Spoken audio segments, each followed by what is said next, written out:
life and the power of the tongue. Those who love the wicked is fruit thereof. When I say hip-hop is bigger than the religion and the government, I'm saying it because I've traveled all over the world. Even though I don't have a particular religion, I acknowledge a higher power, of course. And whatever the title of the name is, it doesn't matter to me. It's just the worship of the thing. And hip-hop is worshipped more than anything. I see when I go all over the world, people pray to different gods and pray to different things and pray at different times. And we all get that feeling inside of us when we hear the music. We all are inspired to do something, to move, to change, to do something. That's what religion does too. So hip-hop is the biggest one. It has mostly the youth. They all have the same dress. They all have the same head nod. They all do graffiti. They all break dance. They all DJ and produce. It has infected the world in such a positive way that that's why I say that. So now is not the time to play. This music is spiritual in each and every way.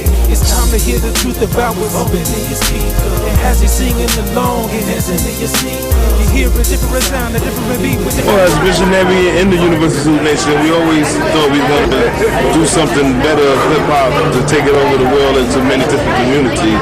So we had vision of this, but now our big vision is as we become galactic humans, that we start taking hip-hop when we start traveling to other planets. Because they said by 2007, the guy from Virgin Records already got it. As long as you got $100,000, you can get ready to go see certain things in space. So they definitely get ready to take us there. But we want to see hip-hop as we travel to many of the other places where we thought we could never go before. When we speak, we just speak with words of love. When we speak, we just speak with words of love.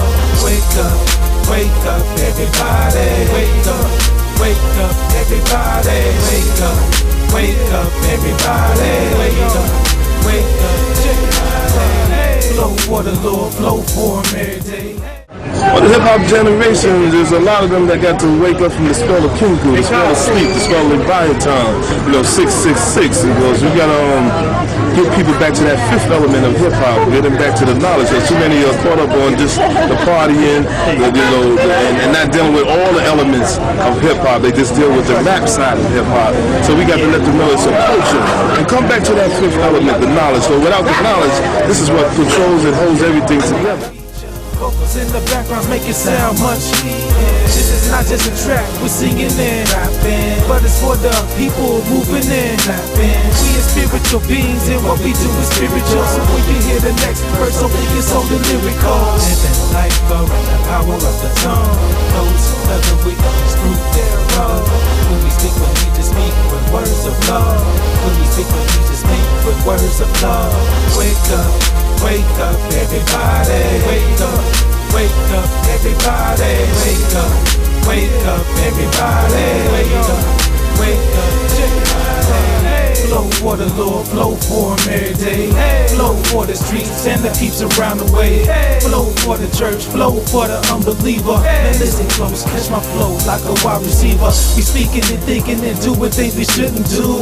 Telling a bunch of lies and swear it's the honest truth. Do what we do without thinking about what it do to others. What's the majority in the world? Haters and lovers. My sisters and brothers, we need to make a change and recover. Stop hurting each other just by our words, we killing each other. Speaking to our brothers and sisters since the 70s, everybody was talking about they got East Coast, West Coast. Zulu Nation never had that. We had the Zulus on the West Coast, we had the Zulus on the East Coast, and Zulus in the South, the North, so we had no problems like that. So we had Cab brothers who was among the Crips and the Bloods. We had brothers and sisters who was on the El Rukins and the groups in Chicago. So well, we in the streets too, speaking to a lot of our brothers and sisters there, because they got the misconception of what they being taught or what Crips and Bloods was, and they're not even understanding what Jim Brown and all them been doing out here with American, and some trying to organize the brothers and sisters to stop the violence. How he used a lot of the street gangs to stop them from battling with each other to become warriors for the community. And that's just basically how we have to speak to our brothers and sisters and come with some type of plan to get them out the situation they're in and let them see that money is their God. vocals in the background make it sound much. This is not just a track we're singing in, but it's for the people moving in. We are spiritual beings and what we do is spiritual. So when you hear the next verse, don't think it's only lyrical. Living life around the power of the tongue. I heard you converted to Islam? I've been Islam. Okay. I've been Islam since I was 12, 13 years old.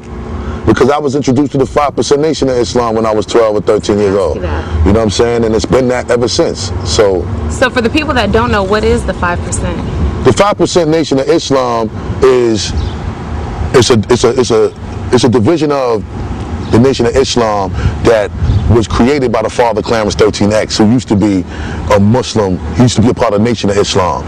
Muslim. He was one of the head generals of the Fruit of Islam, which is the Muslim security at the time. And this is back in like the 1930s and the 1933, 1935, 1934 time frame. And a young minister at Malcolm X's mosque in New York City, a man named Clarence X, broke with the Nation of Islam. He changed his name to Allah and took his less austere vision of Islam directly to young people in Harlem.